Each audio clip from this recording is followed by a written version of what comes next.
Hey, welcome to Plant Yourself. I'm your host, Howard Jacobson. Two quick announcements before we get to today's show. If you're interested in becoming a health coach, I'm offering another run due to popular demand for people who can't make 8 p.m. on Wednesday nights, Eastern Time. So we're doing another run of the program, which will meet, the practicums will meet at 10 a.m. on Wednesdays, Eastern Time, U.S., which means if you're in Europe or Africa, that might be good for you. Also, if you're in the U.S. and evenings aren't good and you have free time in the mornings, either 7 a.m. Pacific time or 10 to 11:30 Eastern, then you can participate. If you want to find out more about becoming a wicked effective health coach, you can go to wellstartcoach.com.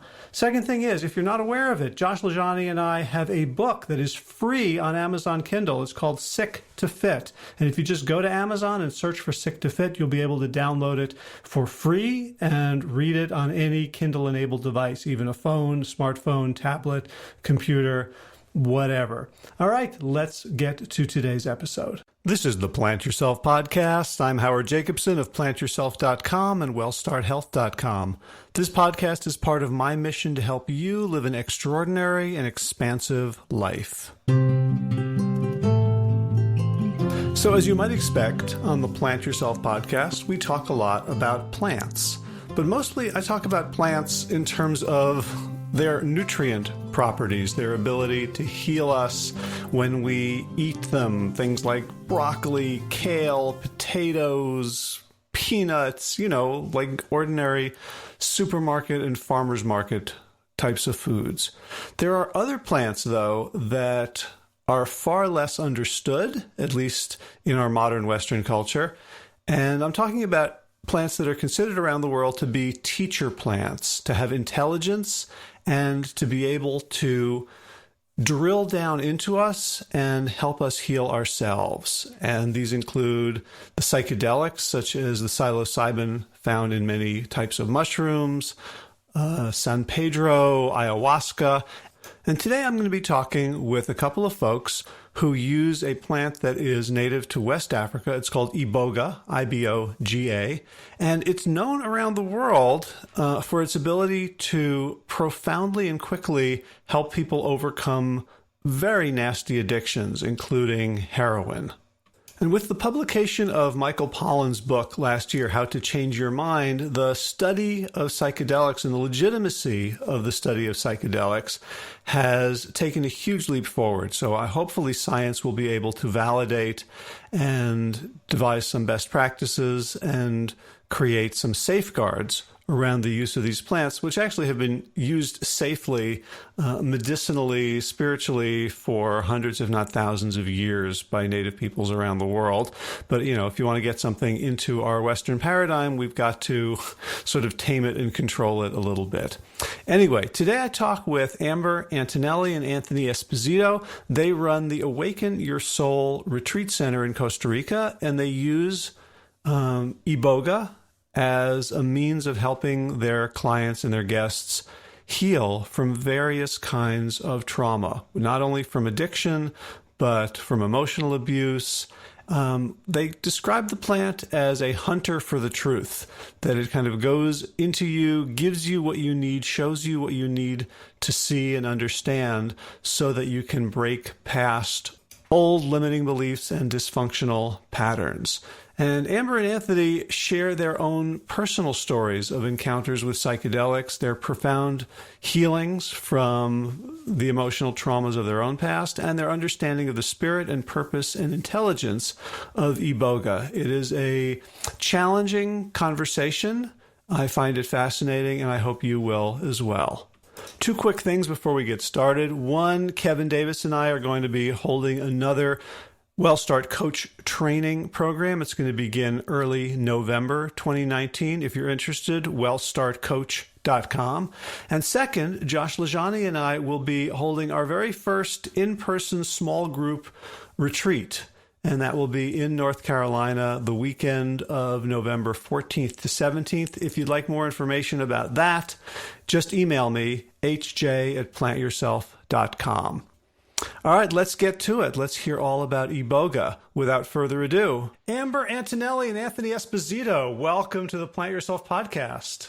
Thank you. Good to be here. Yeah, awesome. Thanks for having us. Our pleasure. Yeah. So first, we have to explain to everyone why we have a foreground and a background person. So Amber, you're sitting on the floor because I can give the full because of that. Okay. It's a little, I'm due in about Could be any 3 days. 3 days.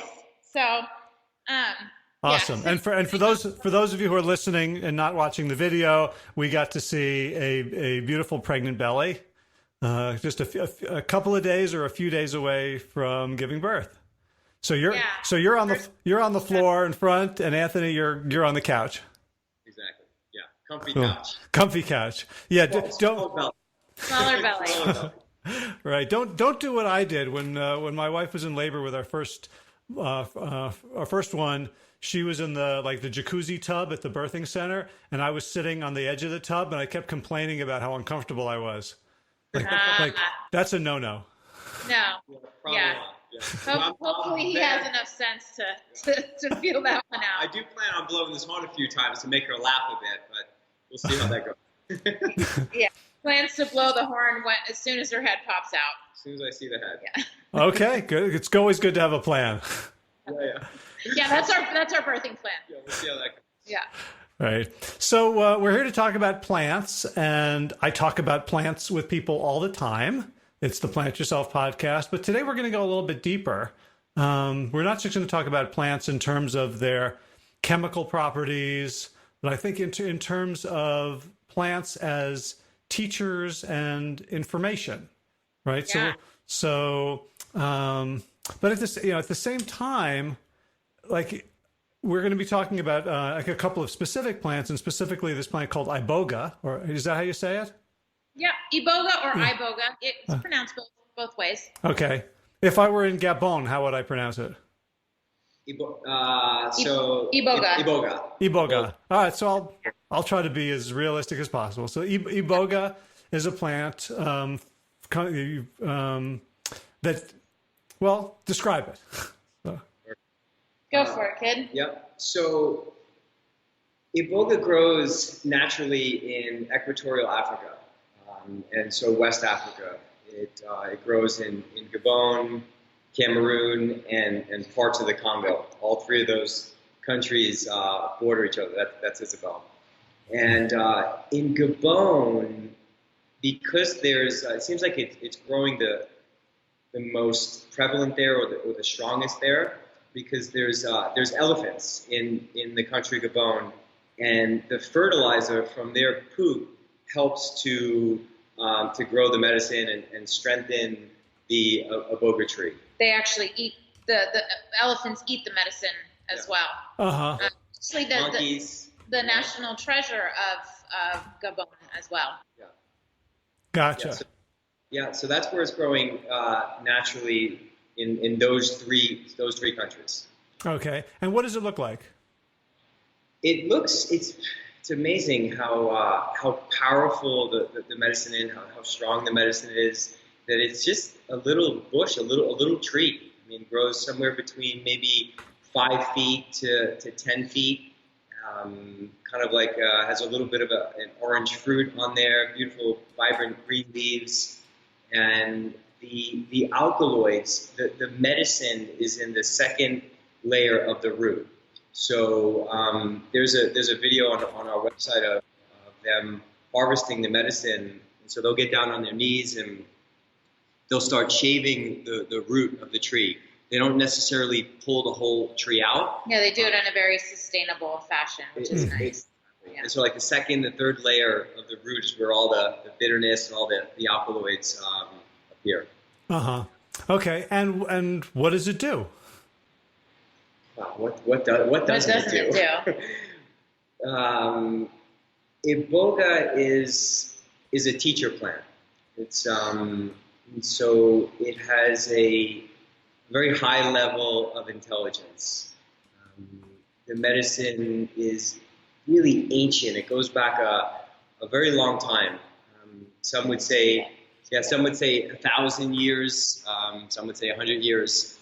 And the idea behind ingesting the spirit of the medicine is to go within is to learn about our lives, is to study, the energy of our being, to learn about who we are and why we think the way we think and why we feel the way we feel. And we like to say that Iboga is the greatest hunter for the truth, and that it never misses its target. So when we ingest the medicine, the spirit of the medicine and its intelligence gets on board with our soul, our spirit, and our infinite wisdom. And so the combination of our soul and our spirit and the spirit of Iboga, the intelligence of Iboga, it knows everything about us. And so this happens, just to side note, it's through a psychedelic type experience. Yeah. Is typically how that happens, and it shows up for everyone in a different way. So no journeys are the same. No two experiences that the same person has in 1 week would be the same, but it does everything that Anthony's describing by essentially moving the ego out of the way and connecting with that person's higher wisdom through a psychedelic type experience. So. Okay. So one of my roles here is to be the proxy for my listeners who may have no idea what you're talking about. So I'm like, there's two things that I think are going to be speed bumps for folks. One is, you say this plant has a high level of intelligence and it's a teacher. What does that mean? How do plants have intelligence? I mean, I grow plants and they grow and they die, and I eat the broccoli and I pick the cherry tomatoes. I don't think of them as having intelligence in the way that, like who has intelligence? Like a person who says smart things has intelligence.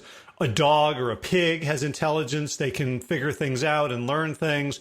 But what's the definition that you're applying to intelligence in a plant?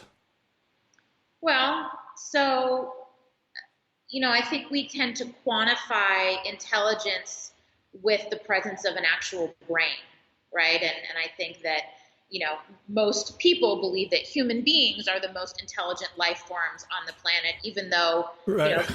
Yeah, we're doing great, right? We're really on top of the game.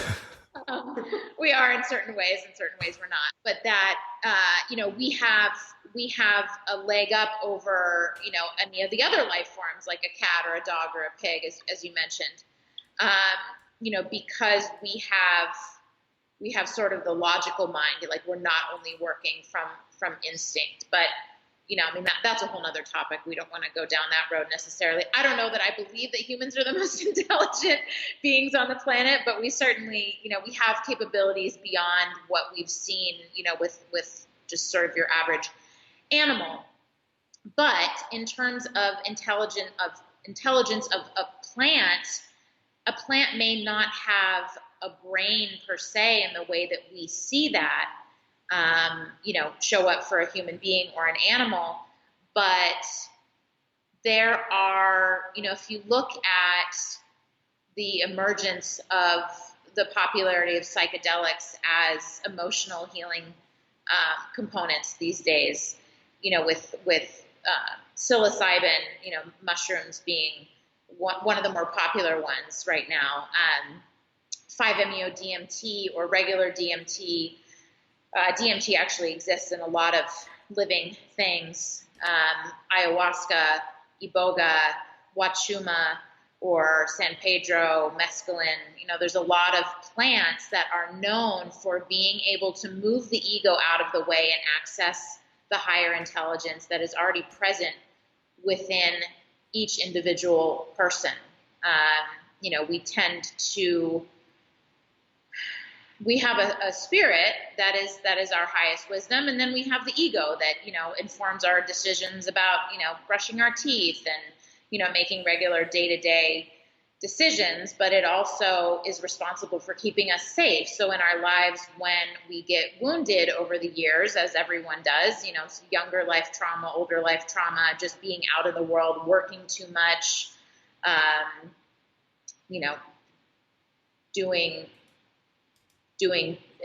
participating in addictive behaviors, et cetera, all of that is driven by the ego. So the plant intelligence actually connects with our own highest wisdom.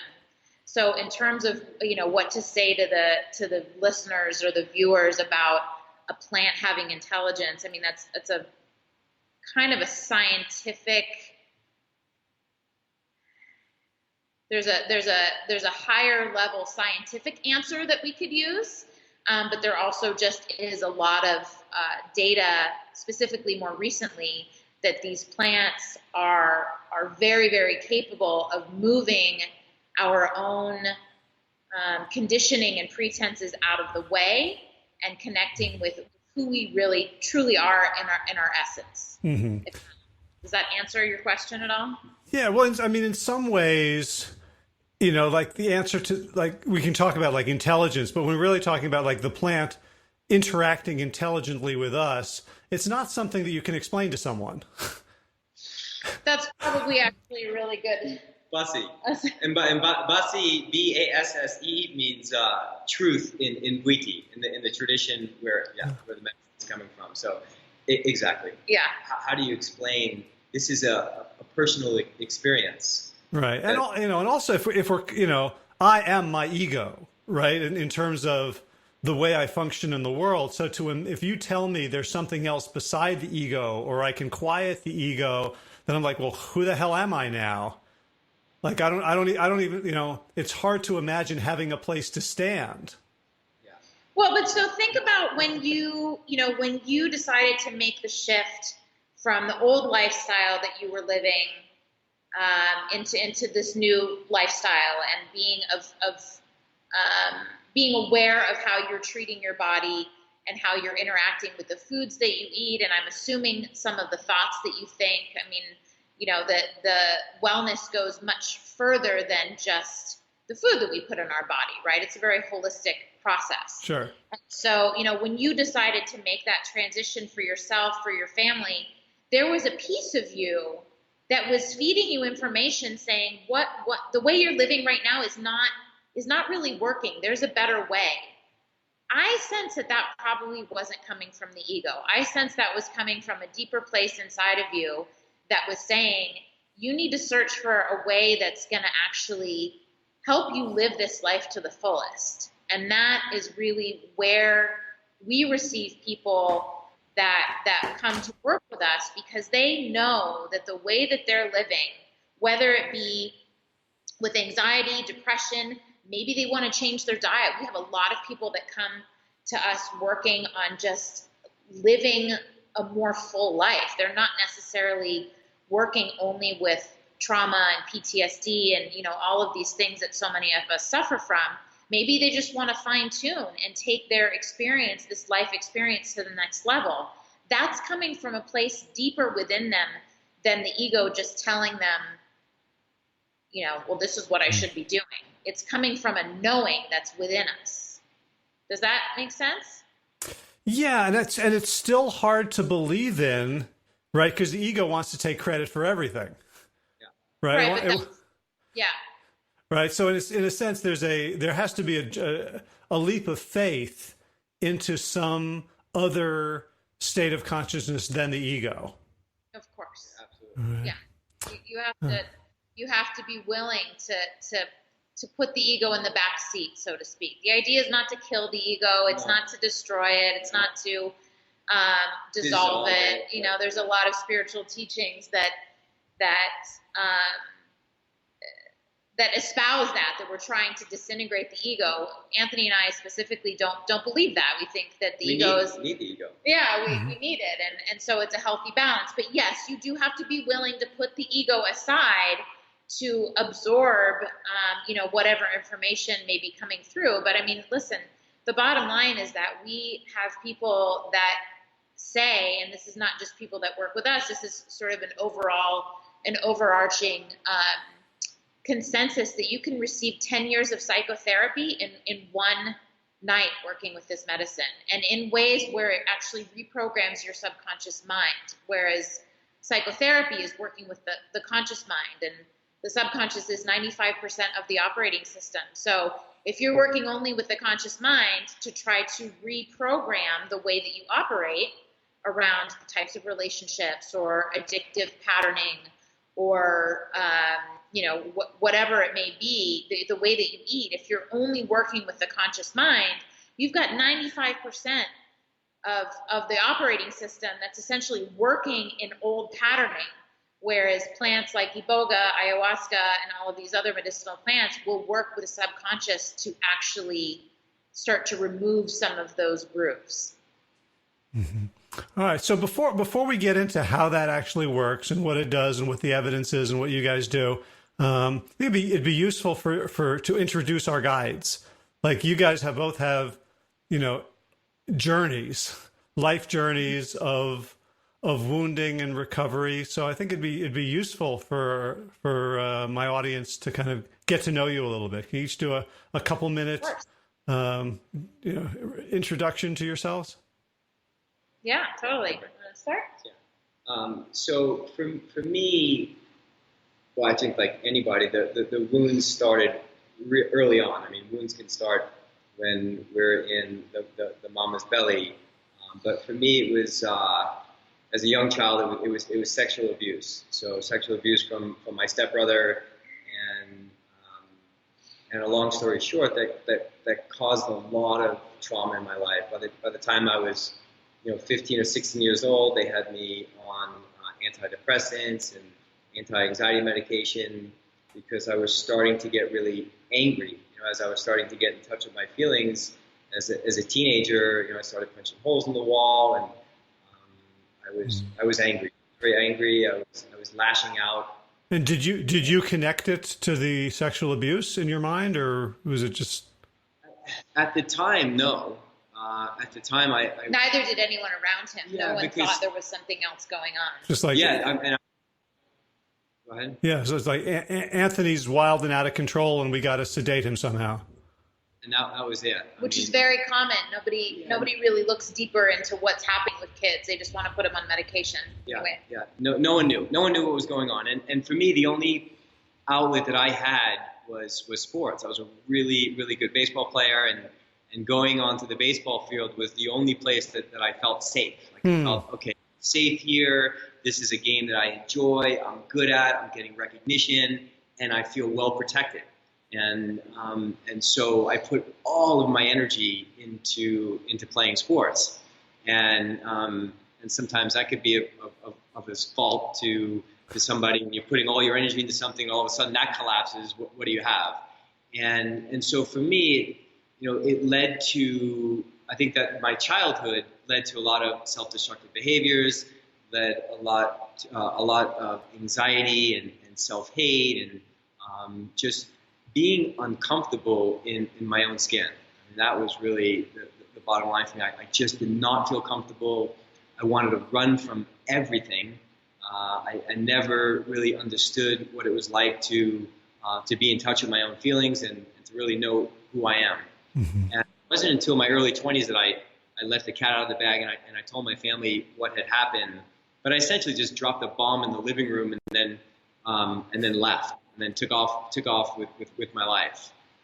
And the turning point for me was in 2007. So I'm 43 now. I'm going to be 44 in a couple of days. When I was about 32, I overdosed on GHB with a best friend of mine at the time, and unfortunately Justin didn't make it, and I did, and from that point, something. And what did you overdose on? GHB. Back in the day, they called it the date rape drug. Yeah. It was an accident. It wasn't something they were using on a consistent basis. It was a very tragic accident. But from that point is when things really started to shift for me. Because like I said, for the longest time, I was completely uncomfortable and heavily sedated on antidepressants and anti-anxiety medication. But when that happened to me, it was kind of like an existential experience. And I just wanted to, after spending 7 or 8 days in the hospital, I just wanted to be out in nature and climb Camelback Mountain. This happened in Phoenix, Arizona, and ride my mountain bike and swim. And then it was a couple of years after that, I did a self-induced detox from antidepressants. One day I just decided, we were on this beautiful island in Thailand, that I didn't want to take these pharmaceuticals anymore. I don't want them in my body. I don't really know what to do, but I'm going to stop taking them. And I stopped taking the pharmaceuticals, and ayahuasca magically appeared in our lives. It was a Peruvian shaman on this beautiful island in Thailand coming to do a retreat, and we ended up participating in it. And that started my spiritual exploration with plant medicine, and that was in 2010. Ayahuasca would be considered sort of the counterpart to Iboga, not the counterpart, but in terms of like they're sort of the two highest level teacher plants considered by many. Iboga having more of a masculine spirit, and ayahuasca having more of a feminine. But ayahuasca is from the Amazon basin, and Iboga is from the African jungle. Just to give some of the listeners a little bit of context. But there's a lot of information out there online too to read. Gotcha. But yeah, so, I mean, it was trauma. It was childhood trauma, and then I would say a lot of adult trauma, and a lot of uncomfortability, just being uncomfortable, heavily sedated, that drove me to a place of wanting to wake up, wanting more out of my life. Yeah, and before we get to Amber's story, just a couple of sort of questions about yours. I mean, the story is like for the untrained ear is, okay, you had this bad thing happen, and then you were put on lots of drugs, and then you got off the drugs and you started taking drugs, right? So kind of like, distinguishing between the, natural plants and things like, so for me, I'm listening, I'm like, the tragedy, and this happens all the time to lots of people, is that they are drugged with antidepressants or anti-anxiety meds, and to dampen symptoms without ever being given guidance on healing, on how do you actually live a life that in which these things have happened and in which these thoughts and constellations of emotions and sensations constantly come up. And then you, like, the story wasn't you got off the drugs and then you went into 20 years of psychotherapy until you understood yourself, right? The story was this other drug came and did something positive and generative for you that the other drugs did not do. Yeah.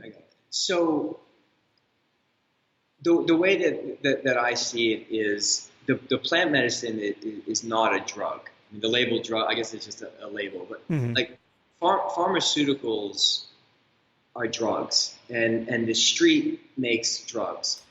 Mother Nature makes plant medicine, and I know somebody could say, "Oh, well, heroin comes from a plant." Yeah, well, opiates or the poppy, the heroin plant is actually you can use it in acute situations that somebody might need if they're in severe pain. In a very productive way for a short period of time. Exactly, but once the street gets their hands on it, or the pharmaceuticals companies get their hands on it, and they can synthesize the drug and get people heavily addicted to it, then it's a whole nother ballgame. So my point is that there's drugs, pharmaceuticals, and then there's medicine. And the medicine, like that Iboga here, this is not highly addictive at all.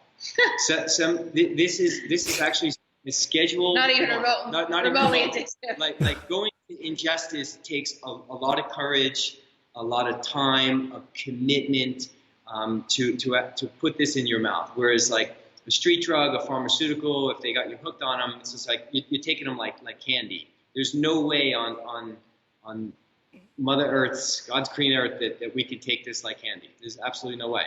The reason being, I'll just interject here for a second. The reason being because drugs dampen the symptoms, right? So they dampen the pain. They dampen the way that we feel. They put a blanket over things. This brings everything to the surface. So everything that you try to run from, that you don't want to look at, that you have been trying to suppress or trying to deny, comes up so that you can understand it and learn how to transform it. Whereas when you're taking drugs, you are you're masking the pain. And of course, in my younger years, I used psilocybin and LSD and MDMA, a lot of these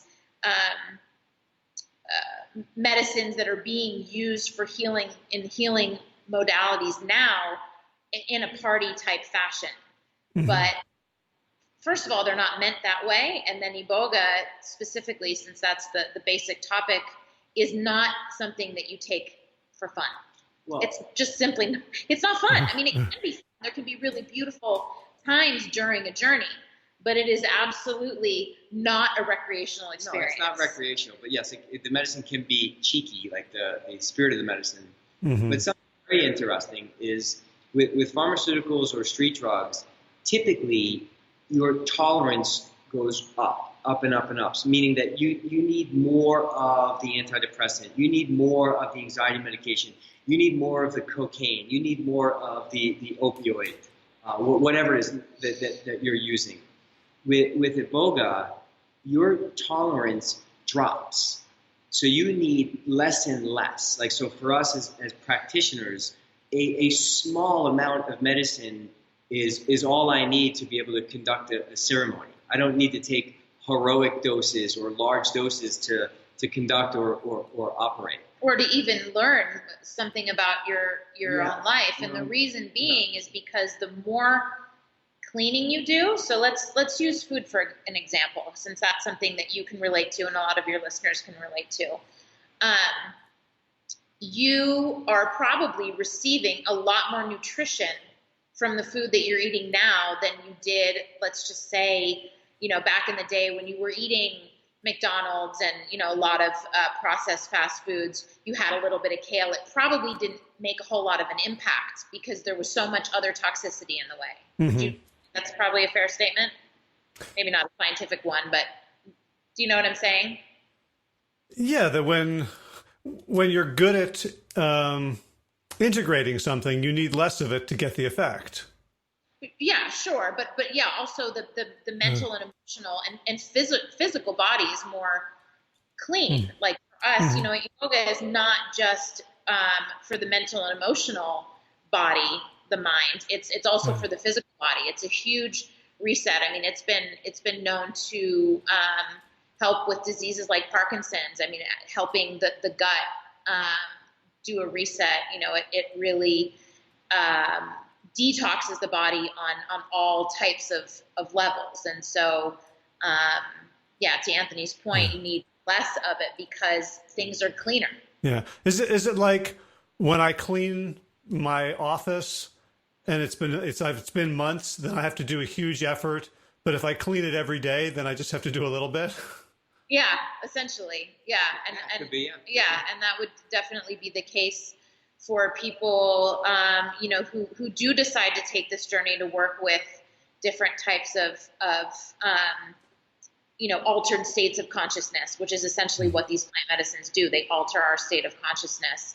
And, if you do it once in 1975 and then you don't do it again until, 2019, there's a lot of time for toxicity to build up.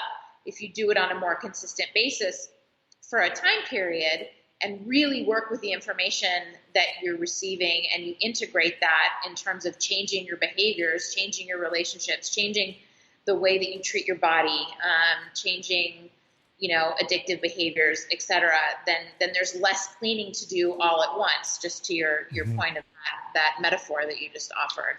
Okay. But going back to what you were saying, it does make sense that drugs are separate than medicine. Yeah, like the way that the pharmaceuticals advertise drugs. I mean, there's so many drugs out there that are doing the reverse effect. And I'm not saying that all of them. Some people might need a specific enhancer of an SSRI, but for the most part, these medications are used to suppress emotion and feeling.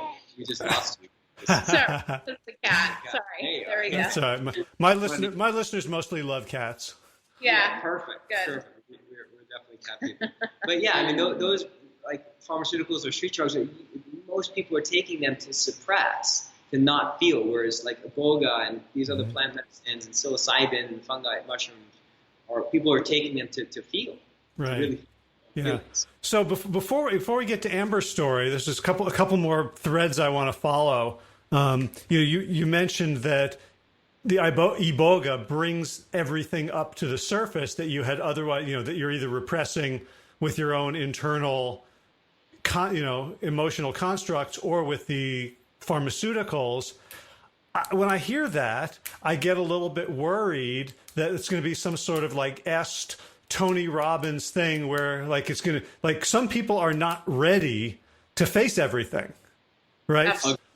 Agreed. So what's the difference? What's the difference between Iboga and some chest pounding guru who's going to break through all sort of psychically violently breaking through all your barriers and cleaning you out? That's a good question. So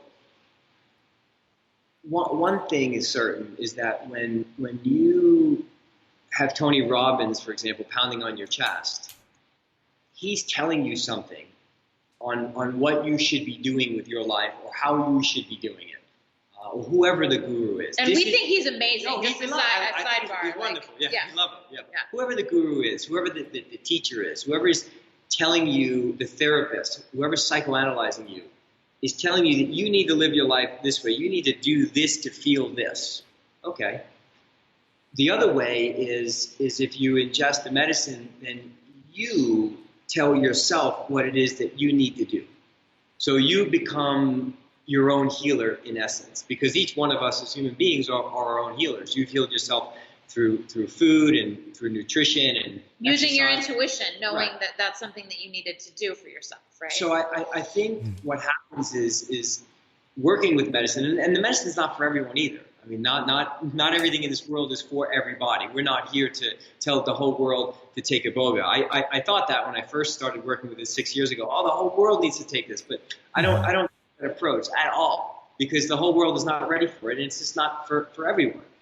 But the idea is to ingest the medicine and to wake up inside and to learn about yourself and to really feel the experience and to really connect to your own power and know that you have the ability to heal yourself if you have wounds, or you have the ability to make things happen in your life for you, not for somebody else telling you how you should live.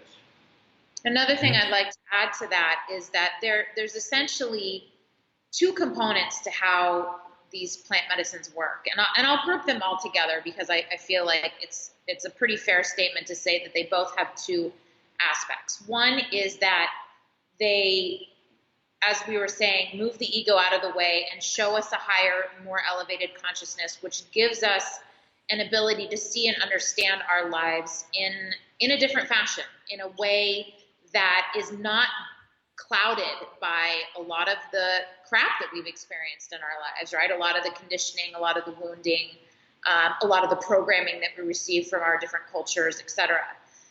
So then we have the opportunity, once we leave that experience, to take the wisdom that we've learned and implement it, so that when our mother reacts to us in a certain way or says something and we want to react in a certain way that we've reacted our whole lives, we actually have now the understanding of saying, okay, well, you know what? I don't need to react that way, because if I do, then I'm just going to perpetuate this relationship in the way that's not really working for either of us. I can see now, if I respond in a different way, I can start to make changes, right? So that's coming from the conscious mind and an awareness that was given to you, like from Tony Robbins. Tony Robbins says, you should do X, Y, and Z. That's in the conscious mind, right? So you go, same with Eckhart Tolle, all of these teachers, right? These understandings come from a conscious awareness. Then the other way that these plant medicines work is that they actually go into the subconscious, as I was referring to before, and begin to rewire the way that we behave. They rewire the way that we think. Iboga, although there are not a lot of clinical trials or a whole lot of scientific information, it can rewire the neuroplasticity in our brain. So a lot of the change and transformation that I've received from the medicine has just been through consistent reprogramming that sometimes I don't even have to actively engage in. So yeah. Now, when I hear that, like, when I hired an electrician, I spent like days on Angie's List going through the reviews. There has to be a lot of trust to let a substance rewire your brain, doesn't it? Because I think there's a lot, a lot of people that I work with are very competent. They're sort of type A's in their own lives. They've made the decisions. They've done the things, and the idea of giving up control is terrifying. Totally. Well, I mean, you're absolutely right, and again, to Anthony's point, this medicine is not for every person. And we will definitely see the people that have trouble giving up control in the ceremonial space will have a lot of a fight. And, my mother, for example, is very, very into spiritual teaching. She is very open-minded and awake. She believes in what we do. She loves what we do. She will not take the medicine because she's terrified of losing control. So, I myself have been a devout control freak in my life, and I'm a recovering control freak. I don't know that I could say I'm fully recovered, but there is a huge amount of trust that needs to happen. But if this experience, or whether it's Iboga or whether it's another consciousness elevating process that calls someone, if it calls you, then someone they're willing to start to loosen the control. Some people that are listening to this are going, there's no way on God's green earth I would ever do that. And it's not for them, and that's okay. But for sure, there's probably a lot of you that are saying that, but for sure, we have seen transformation in people in one ceremony that is absolutely unbelievable. I mean, one gentleman recently, just to give a little bit of context, 61 years old, was abused by his father worse than I've ever heard anyone being abused. I mean, the stories that he were telling, physically abused, like whole nother level, has carried this trauma with him his whole life, never done really any work, used to get in fights with therapists that he worked with, and he was just in contra to the whole world. Used the F word, every other word. He didn't have any friends. He hated everybody. He found Iboga on YouTube.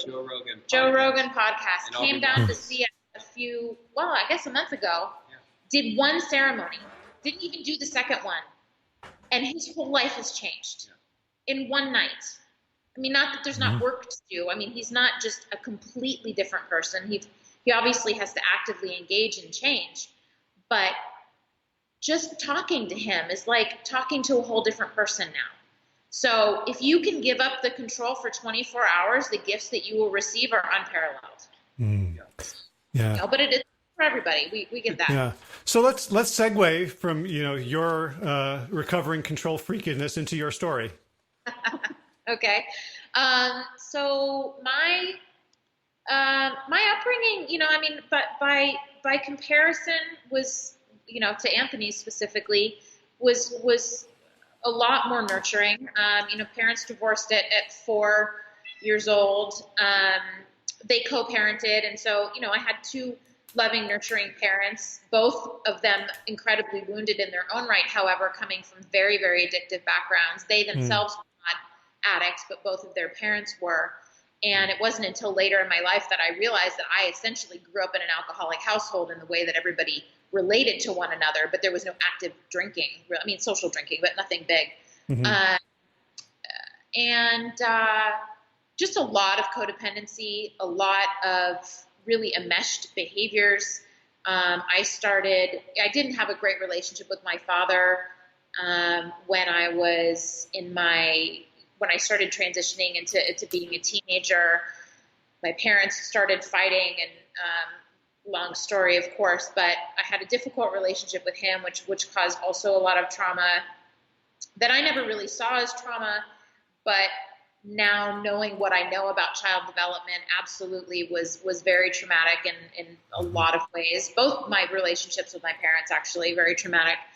And I went on to start using a lot of drugs in high school. I mean, I was doing cocaine and methamphetamines and LSD and MDMA and mushrooms and everything, started, when I was 14 years old.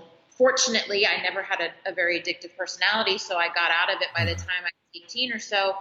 But and really, what were you looking for in those drugs? Like what was like you had your first experience and you're like, oh, this is better than life?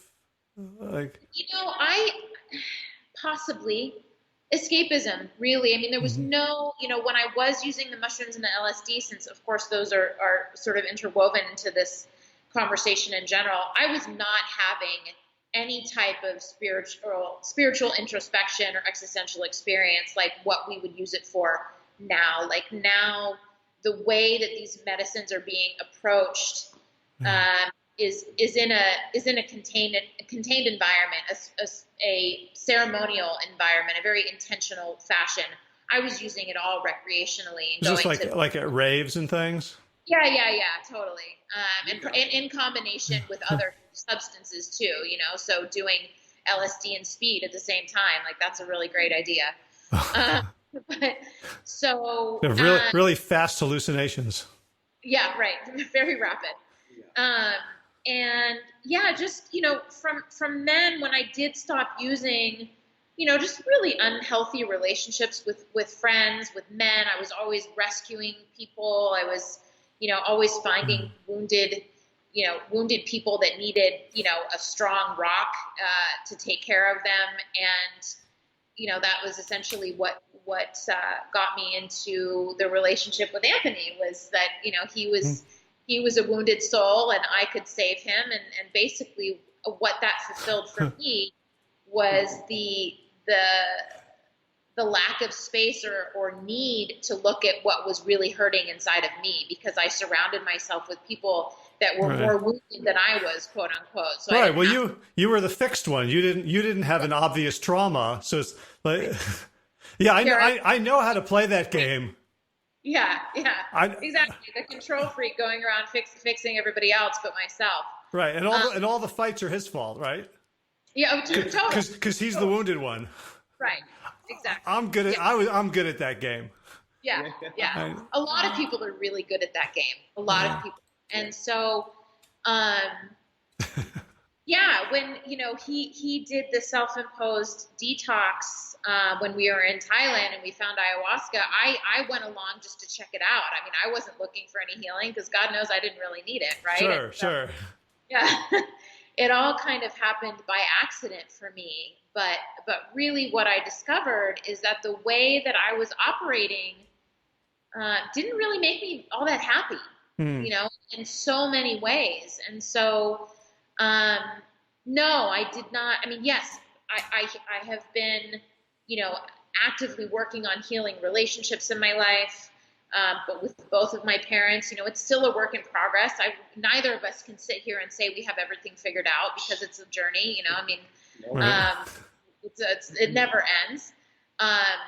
But the way that I feel inside, the way that I respond to life around me, my level of love and compassion for people and in the world is it's a whole different level.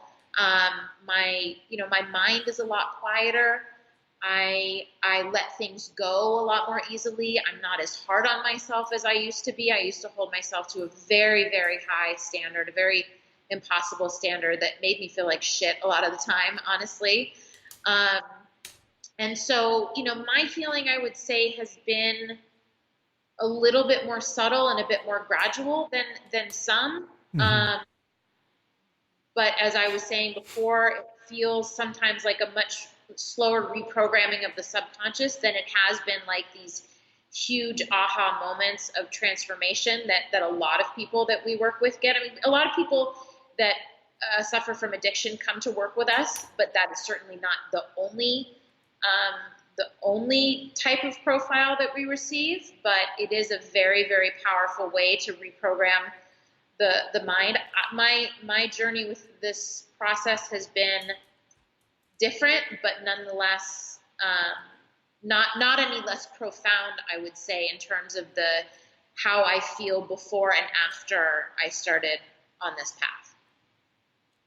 Mm-hmm. And you said, Make, it was an accident that you came along. I'm not sure that you believe that. not at all. I feel like this is absolutely work that I was called to do, but in terms of like, I was never the one seeking it out. Again, I'm sort of in the background, like holding things up and, being the support system, and Anthony went out and paved the way. And, a lot of people that come to work with this medicine are called. They get the calling from it. They hear a podcast or they see a video or they read a book and they go, oh, there's something about that. I need to learn more. And then they go and they find out more information, and then they come and they do the medicine. For me, it was sort of accidental. He started working with it, training with it, and I went down to visit him and thought, okay, might as well give it a shot. And then little by little, I started receiving so much from it that it couldn't be denied. And now, the experience of seeing people, really seeing the courage, the courageous, heroic people that come to create such huge transformation in their lives and really be a witness to that. I mean, Anthony and I, we create a healing space for people. We don't consider ourselves the healers. Like, I'm not going to heal you. If you wanted to come work with this medicine, that's not my job. It's your job to heal you, and it's the medicine's job to help show you part of the way.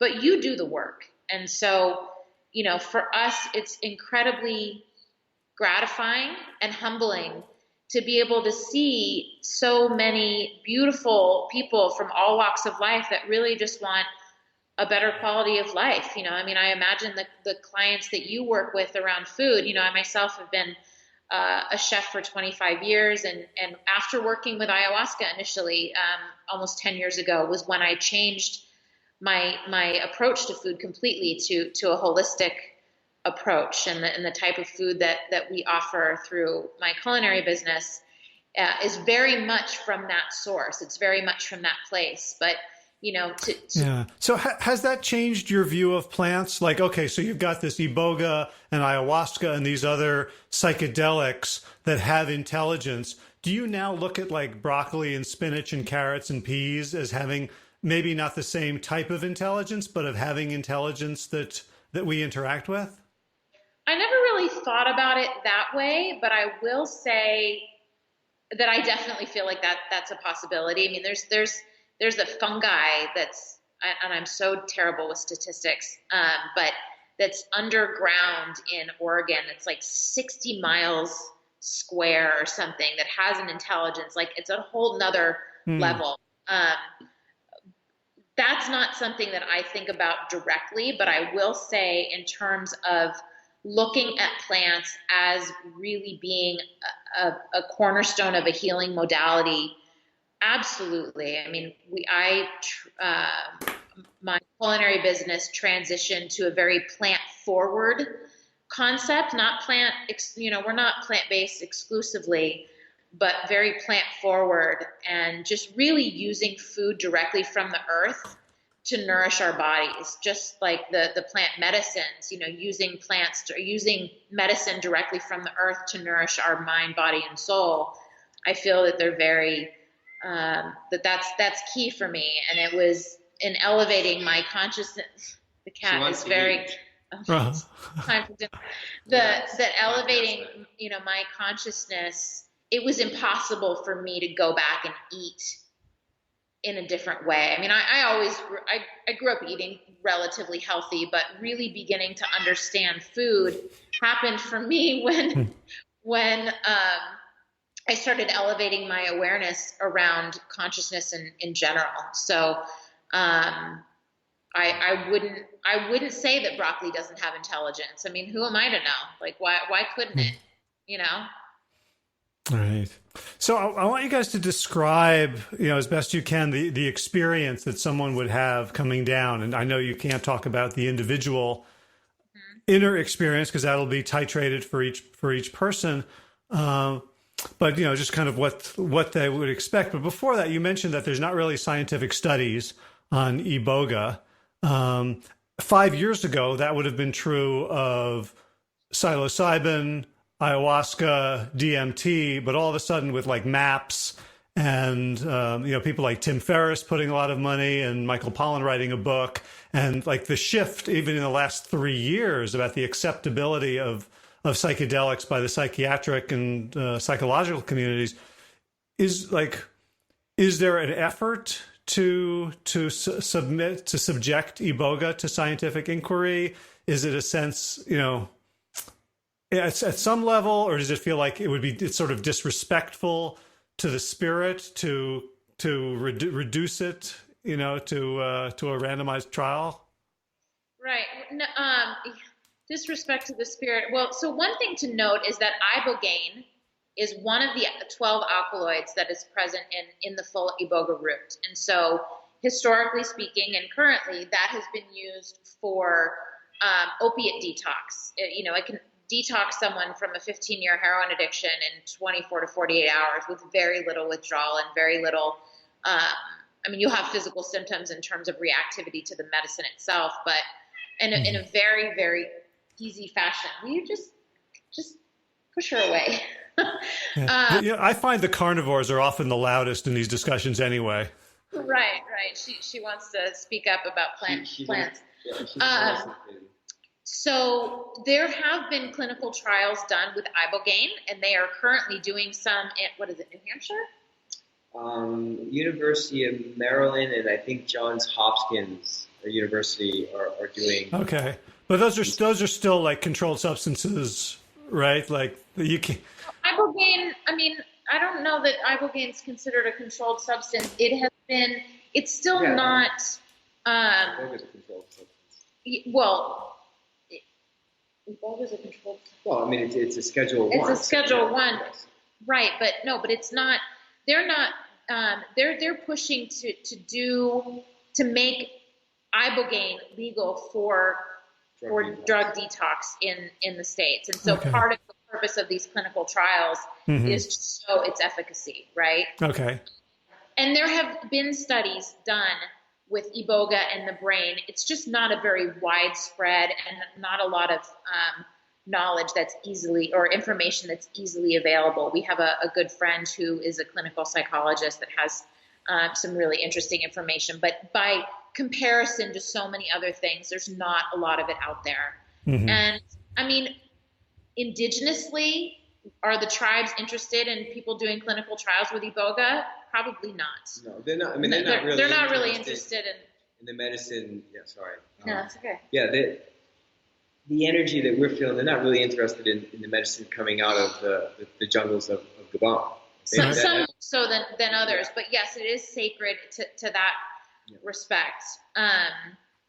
But to your point, with the emergence of all of this awareness, Michael Pollan's book has changed the game, especially for a lot of older people who, might be a little bit more conservative in their viewpoints. And, my stepdad, for example, is very, very open-minded politically and loves what we do and really respects what we do.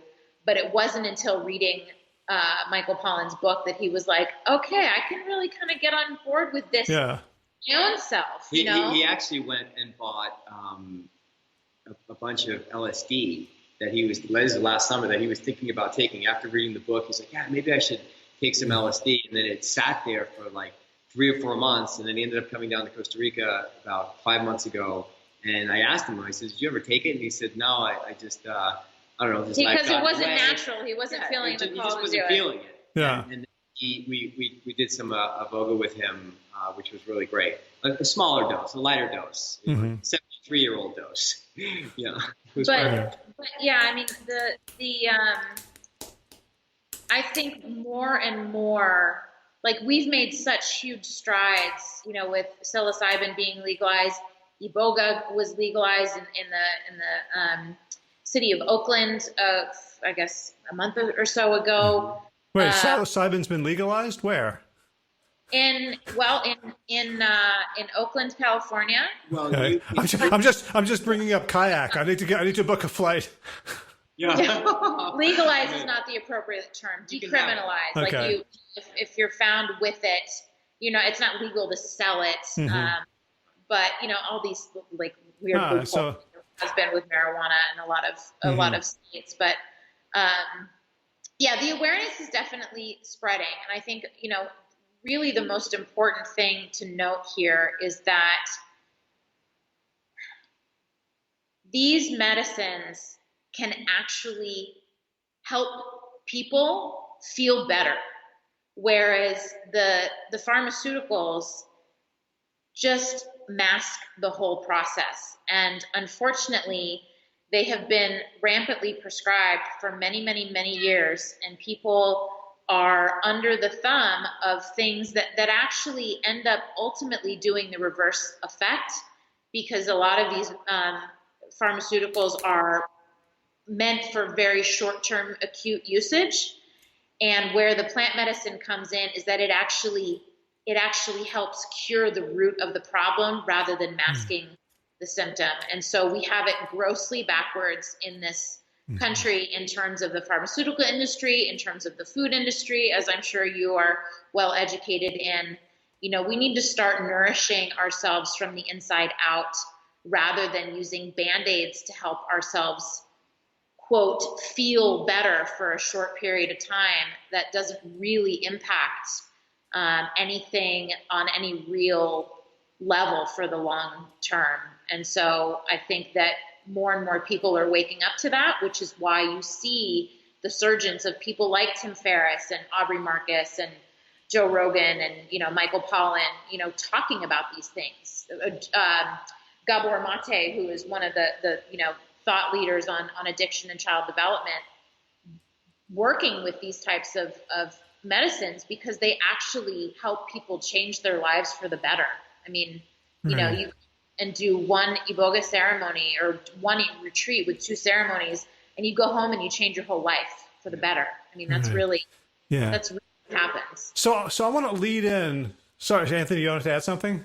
No, I think you were about to go and talk about the retreat. The retreat and what we do. And and I want to introduce that question with a challenge, and I hope it's a well received challenge, which is, it seems like the problem with pharmaceutical companies is that they went in, they went to the jungle and they converted these substances into, through a capitalist system in which, like, the best thing you can do is keep people feeling good and needing more and more doses. And you guys charge money for the retreats, right? So there's a danger. I kind of want to talk about what you're doing in terms of the responsibility.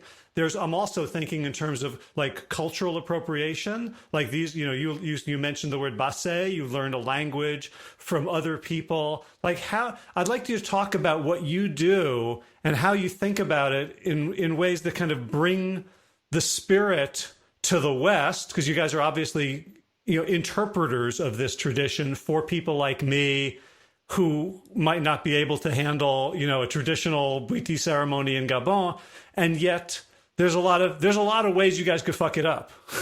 Oh yeah. Yeah. Sure. Yes, sure. that's absolutely true. Yeah. So I that's the challenge. I hope you. No, it's a wonderful question. Thank you. Thank you for that. We it's really important that people understand what goes into this work for us. And going to Africa and going through initiation and going through my training and my apprenticeship, I've learned clearly that the medicine and the spirit of the medicine is the teacher. It is the boss, essentially. And it's my responsibility to have reverence for the medicine and to honor the medicine and to give back to where the medicine is coming from. Because the medicine is starting to make its way out of the jungles of Gabon and Cameroon and parts of the Congo, and it's coming into our hands. And there's a tremendous amount of responsibility that goes into carrying this sacred medicine to the West and sharing it with the people that come to see us in Costa Rica. And we, in terms of, charging money for this sacred experience, this is a lifestyle that we've created in order to hold this medicine and to create this sacred space. So, for example, I mean, we really can only physically do 18 to 20 retreats a year. This is not something that you're doing every week, day in and day out, because it takes a lot of energy and it takes a big commitment from us. You know, when we signed up for this work, the medicine and just the energy around it has challenged us in so many ways.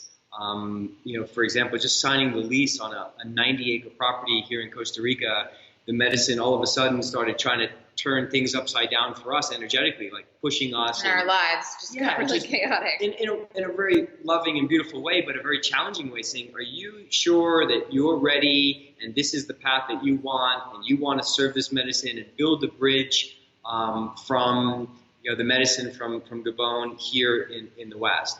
So I think for me personally, I have a lot of reverence and lots of respect for Iboga and sharing this experience for people and creating a sacred space, you know, creating a really beautiful space for people to feel safe, you know, to feel safe, to explore themselves on a deep level, to feel vulnerable, to share some of their deepest and darkest secrets with us, to trust us, to be able to hold that space. And yeah, I mean, I do this work because I found myself through plant medicine.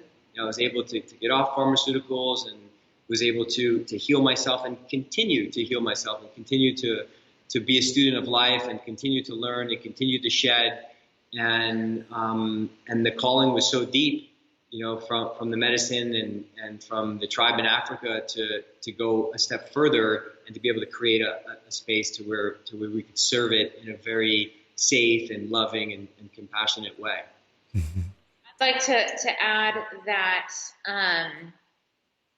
the way that we serve this medicine is so much more palatable for the Westerner. So to your point, you know, handling getting turned upside down in a Bwiti ceremony in Africa, I will be the first to tell you that going to Africa for me, I mean, Anthony's been 3 times, I've been once. It's not my bag. I'm happy to have taken what I did from that experience and stay in Costa Rica and practice with the medicine in a way that makes more sense to me. And so the way that Anthony's teacher has adapted how they work with the medicine in Africa for the Western participant is something that we have adopted as well and adapted it in our own way. So Anthony and I carry this medicine in a different way than anyone else. And so we have a very soft approach. We offer a lot of integration support. Africa, you get no compassion, you get no integration, you get no nourishment. And not because they don't want. They just it's don't just understand. not how they operate. Yeah. You know, you sit on a concrete bench in a smoky temple for 12 hours, you know, getting your head pounded in. Right. I mean, but their tradition comes from an intact culture where it's expected that you are integrated into a tribe, into a group of people. Like they're going to take care of you. Right, they're not prepared for us atomized Westerners who live on smartphones. Yeah, no, for sure. And a lot of the trauma that we experience in our lives as Westerners doesn't really translate to them either. So they're not held in the same way. Their lifestyle, their reality versus ours, it's totally different. And so the way that we work with Iboga is completely different than how they do it in Africa. It's much more palatable for the Westerner. It's actually an internal process with a blindfold as opposed to being in a hot, smoky temple with, you know, a lot of music and dancing and fire and external stimulus. And it's amazing. Really amazing. No, it's beautiful, but it's not. Different. It's just different. And it's not going to give the participant the same internal process that they would get in terms of the clarity on their lives and about how, you know, what changes they want to implement like the type of journey that we hold, or the type of journey that everyone that has worked with this particular shaman, we all sort of use the same basic container. Anthony and I have our own spin on it, but it's the same type of process. You lay on a mattress, you have a blindfold, and you go inward into yourself. And, we take this responsibility very seriously. And our job is to provide the safest space possible for people. And, we don't take it on from an egoic perspective that people are coming there and we need to heal them. We take it on from the place of wanting to make people as comfortable as they possibly can be, from everywhere from emotionally comfortable to comfortable in their rooms. Like, we have a beautiful, beautiful property that is very nourishing with nature. We have lovely rooms. We have beautiful food. So we want everyone's creature comforts to be completely cared for. If people need food and coconut and water the next day because they can't move, like, we want all of your creature comforts to be completely taken care of, so that you don't have to worry about any of that, and you can go as deep as possible inward. Africa, you're fending for yourself. You're using an outhouse. you're getting attacked by mosquitoes. You're, sitting up on a bench all night. Like, it's very, very hard to let your guard down. And our goal is to create an environment where people feel safe to completely let go. Did that answer your question? Was there anything about your question that we didn't address that had a few parts to it? No, I think you answered it. Yeah, I just wanted to add one more, maybe many more, I don't know. But in terms of this path with the medicine, requires a whole lot from us. Like, requires us to do our own work, our own self-inquiry, and it continues to challenge us on many levels. And for sure. And so, and test us, like, are you sure that you want to do this? And I've seen many people, come into this path or this environment and be like, yep, thanks a lot. This is not for me. We have people come on that want to train or apprentice and learn the medicine, learn how to hold space. And within months, you see them just getting worked, on an energetic and psychological level, just really pushed into their own stuff. And so, yeah, I mean, it's a lifestyle that we've created. It's a path that we've created. But it's not an easy one on an energetic level. No, we do it. We do it because it's so gratifying to see people actually feel empowered to make changes in their lives. And the beautiful thing about this medicine is that it's not something that you need on a consistent basis for a long period of time. Definitely depending on how much you're working with, how much trauma, how much PTSD, how much conditioning. Some people can change their whole lives in one retreat. Like, we just spoke to a gentleman that we worked with a few years ago, whose life was never that he did one retreat and he changed everything about his life, and now he's doing amazing. He has not come back for what we would call a tune-up since then. We also worked with a young woman who did 4 retreats in a 3-month period. Who was that? Let's see. Oh. Yeah. So, but she also probably won't need to work with the medicine for a very long period of time. So it's not something that, yes, it's definitely an investment financially, resources involved, but it's not something that you need to work with consistently over and over and over and over again in order to receive a lot of benefit. Everybody's different. Some people will get a huge amount of benefit from one ceremony and decide not even to do the second one because everything is so clear for them that they feel like they got everything they needed.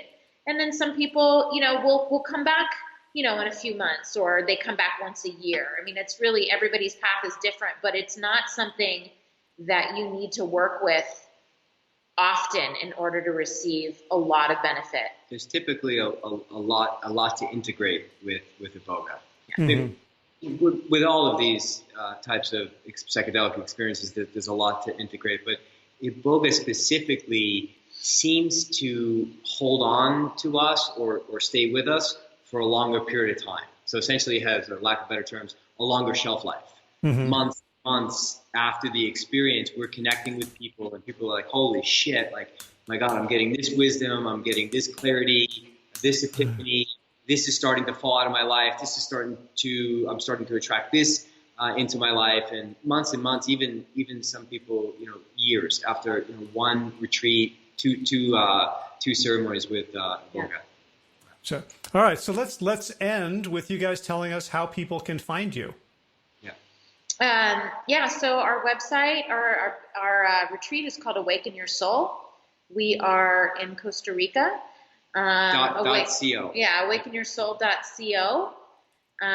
We've got some great testimonials on there, a lot of information, about the medicine itself, and, some beautiful testimonials about, how this medicine has really helped people. There's also a lot of amazing information on YouTube. If people just want an overarching, more information about the medicine itself. And but I'm always happy to spend time with people on the phone and answer anybody's questions. And this is the decision for the participant to make. We don't sell anything. I don't want to sell anybody into coming to an Iboga retreat, because the people that come to see us, I want them to want to be there. Yeah, right.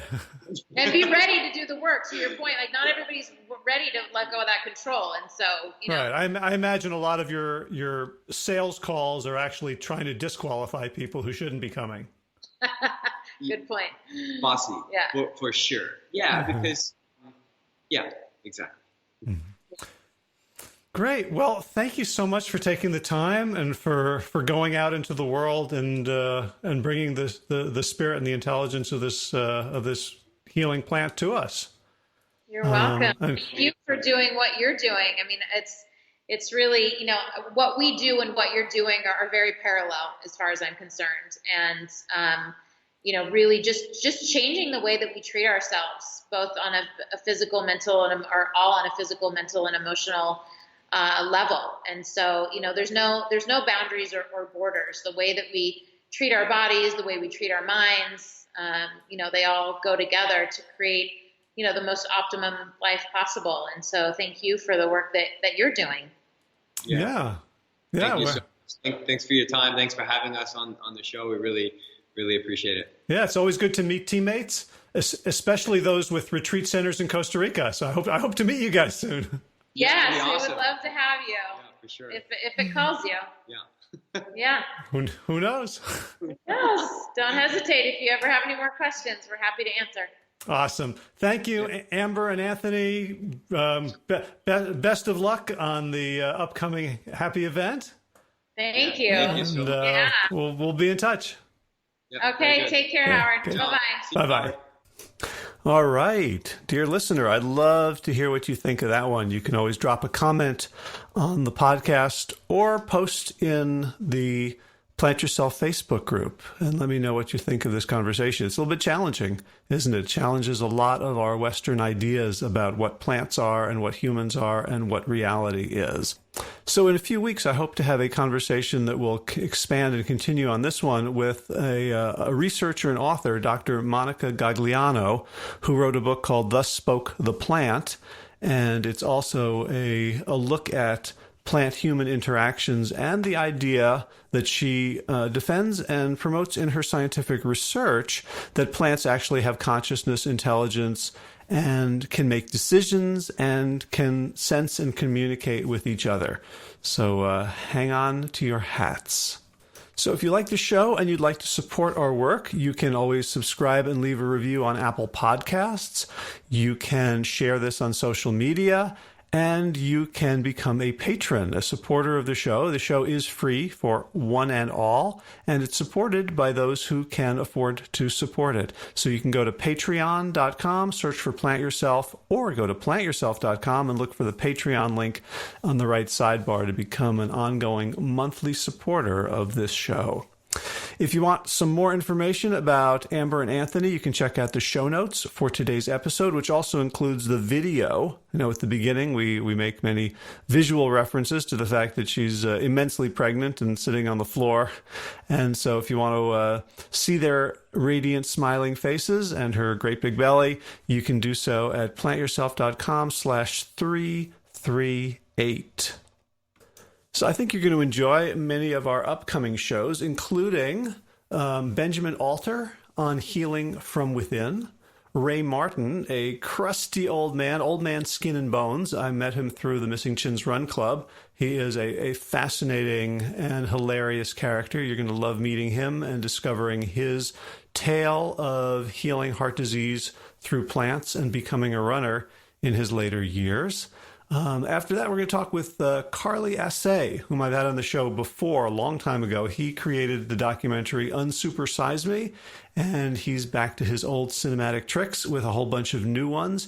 And so we talk about what's been going on in his life and how he continues his plant-based, healthy advocacy through the form of video. And we're also going to talk with Gwyn Whitaker, who is the creator of Green Fair Organic Cafe in Herndon, Virginia, a whole food plant-based restaurant that actually gets better reviews from meat eaters than from the vegans who are looking for the usual vegan junk food. So fascinating conversation there as well. In garden news, the grapes are tantalizingly close to being ready, and we have finished the eggplant harvest. I've been making a wonderful Asian eggplant over rice dish that I got from Kathy Hester's slow cooker vegan cookbook. It's zero oil, low salt, low sugar, and just delicious. In running news, I think my feet are back. I managed to go do 15 miles on Sunday at the Tobacco Trail. And while my stamina is not so great, I certainly have a lot of cardio to catch up for. My foot was not hurting, and it felt really good to do 15 miles, which I did in cahoots and in solidarity with the Missing Chins, who announced Labor Day weekend as our weekend of doing the grind, of doing some extra mileage. So thank all my Chin brothers for their support as well. And while I'm on to thanks, let's thank Will Ridenauer, who created the theme music for this show, Sabali Dawn, the Dance of Peace. Check out willridenauer.com for more of his beautiful West African kora music. Hey, West Africa is the theme of today's show. And of course, thanks to all of you Plant Yourself podcast patrons. Got a couple new ones this week. Kim Harrison, Lynn McClellan, Anthony Disson, Brittany Porter, Dominic Marrow, Barbara Whitney, Tammy Black, Amy Good, Amanda Hatherley, Mary Jane Wheeler, Ellen Kennelly, Melissa Cobb, Rachel Burns, Christine Nielsen, Tina Scharf, Tina Ahern, Jen Volkanovsky, David Bizek, The Mysterious, Michelle X, Elsbeth Feldman, Victoria Dolomanova, Leah Stoller, Alan Christensen, Collie Peck, Michelle Andrew, Josina, Julianne Rollins, Stu Dolnick, Sarah Durkis, Rhymes with Circus, Kelly Cameron, Wayne Pedersen, Leanne Peterson, Janet Selby, Claire Adams, Tom Franzik, Jeanette Bennett, Gila, Sarah David Donahue, Blair Cyber, Doran Avizo, Jew, and Carolyn Argentati, Jody Friesner, Ruth Ann Funderburg, Misha Rosen, Michael Warbeck. The equally mysterious Tracy Z, Alicia Lemmons, Rebecca Hughes, Val Linneman, Rhymes with Cinnamon, Nick Harper, Stephanie Holmes, Martha Bergner, Nicole Ramsey, Susan Ahmad, Molly Levine, The Inscrutable, Harry R., Susan Laverty, The Panda Vegan, Craig Kovic, Adam Scharf, Karen Burry, Heather Morgan, Ashley Corcoran, Kelly Machia, Deanne Norton, Bonnie Lynch, Plant Happy Oregon, Sabina Kurtzels, Nigel Davies, Marion Blum, Teresa Coble, Shell Rulis, Julian Watkin, Breed O'Connell, Brian Sheridan, Shannon Hirschman, Kate Rosalind, Ayat, Julie Lang, Home Hedegaard, Izatuzin Watt, Connie Hainline, Aaron Greer, Alicia Davis, Aviva Lael, Heather O'Connor, Carolyn Jensen, Sherry Orlakowski of Plant Powered for Health, Karen Smith, Scott Morani, Karen and Joe Crabtree, Tanya Lewis, Kirby Burton, Teresa Carell, Kevin McCauley, Elizabeth Rothschild, Kelly Baker Miracle, and Jesse Cheryl Dwyer, Jenny Hazelton, Valerie Peltier, Peter W. Evans, Colleen Harrison, Justine Divit, Joshua Summermeyer, Dennis Bird, Darby Kelly, Laurie Fanning, Lydia Allen. Woo! I want to get in again. Linnea Lundquist, Valerie Hummel, Deb Casilla, Emily Iaconelli, Levi Wallach, Rosamund McAtee, Dan Bacorny, Stephen Lehman, Patty D. Martino, Mike and Donna Karts, Deanne Bishop, Bilberry Elf, Gunter Schmidt, Marjorie Lewis, Kelly Molden, Tricia Adams, Ian Kramer, Nancy Sheldon, Lindsay Bayshore, Gunn, Marie Hagan, Tracy Gullers, Laura Heaton, Meg from Mama Says, Rochelle Kennedy, Joan Borstein, Diane Goldman, Stacy Stokes, Ben Savage, Michael Kay, and Holly Butler for your generous support of the podcast. That's it for this week. As always, be well, my friends.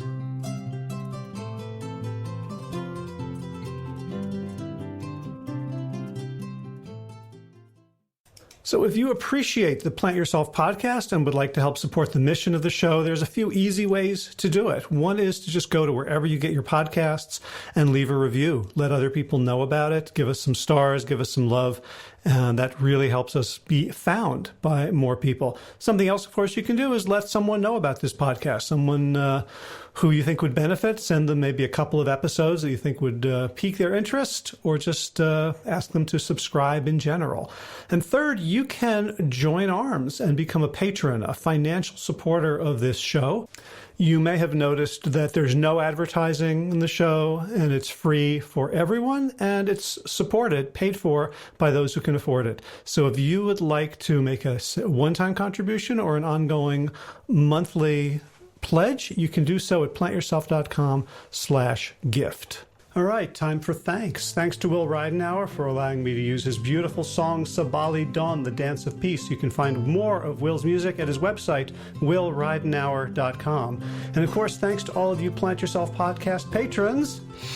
Kim Harrison, Lynn McClellan, Anthony Disson, Brittany Porter, Dominic Maurer, Barbara Whitney, Tammy Black, Amy Good, Amanda Hatherley, Mary Jean Wheeler, Ellen Kennelly, Melissa Cobb, Rachel Behrens, Christine Nielsen, Tina Sharp, Tina Ahern, Jen Filikanovsky, David Vizek, The Mysterious, Michelle X, Elspeth Feldman, Leah Stoller, Alan Christensen, Colleen Peck, Michelle Andrews, Josina, Sarah Durkis, Rhymes with Circus, Kelly Cameron, Wayne Pedersen, Janet Selby, Kara Adams, Tom Franzek, Jeanette Benham, Gil Assert, David Donahue, Blair Cyber, Torona Vizo, Gio and Carol Argentati, Jody Friesner, Ruth Ann Thunderberg, Misha Rosen, Michael Warbeck, the equally mysterious Tracy Z, Aviva L, Alicia Lemus, Rebecca Hughes, Val Linneman, Rhymes with Cinnamon, Nick Harperson, Martha Bergner, Susan Ahmad, Molly Levine, the inscrutable Harry R, Susan Laverty, the Panda Vegan, Craig Kovic, Adam Scharf, Karen Burry, Heather Morgan, Kelly Machia, Deanne Norton, Bonnie Lynch, Plant Happy Oregon, Sabina Kurtzels, Nigel Davies, Marion Blum, Teresa Copel, Julian Watkins, Breed O'Connell, Shannon Hirschman, Linda Ayat, Holm Hedegaard, Isa Tuzawa, Connie Hainline, Aaron Greer, Alicia Davis, Heather O'Connor, Carolyn Jensen, Sherry Orlikowski of Plant Powered for Health, Karen Smith, Scott Morani, Karen and Joe Crabtree, Tanya Lewis, Kirby Burton, Teresa Carell, Kevin McCauley, Elizabeth Rothschild, Ann Jesse, Cheryl Dwyer, Jenny Hazelton, Valerie Peltier, Peter W. Evans, Colleen Harrison, Justine Divitt, Joshua Summermeyer, Dennis Bird, Darmy Kelly, Laurie Fanny, Linnea Lundquist, Valerie Hummel, Emily Iaconelli, Levi Wallach, Rosamund McAtee, Dan McCorney, Stephen Lehman, Patty D. Martino, Mike and Donna Karts, Deanne Bishop, Bill Brielf, Gunter Schmidt, Marjorie Lewis, Kelly Molden, Tricia Adams, Ian Kramer, Nancy Sheldon, Lindsay Bayshore, Gunn Marie Hagan, Tracy Gullers, Laura Heaton, Meg from Mama Says, Rochelle Kennedy, Diana Goldman, Stacy Stokes, Ben Savage, Michael Kay, Holly Butler, Diana, David Hughes, Connie Rogers, Claire England, Sally Robertson, Param Ganchi, Amy Daly, Brian Tourville, Mark Jeffrey Johnson, Josie Dempsey, Karen Schmidt, Pamela Hayden, Emily Perryman, Olga Sidorowska, Allison Corbett, Richard Stone, Lauren Vaught of Edible Musings, Aaron Hasty, Sean Owen, Sagar Nayak, Erica Piedra, and Danielle Roberts for your generous support of the podcast. That's it for today. As always, be well, my friends.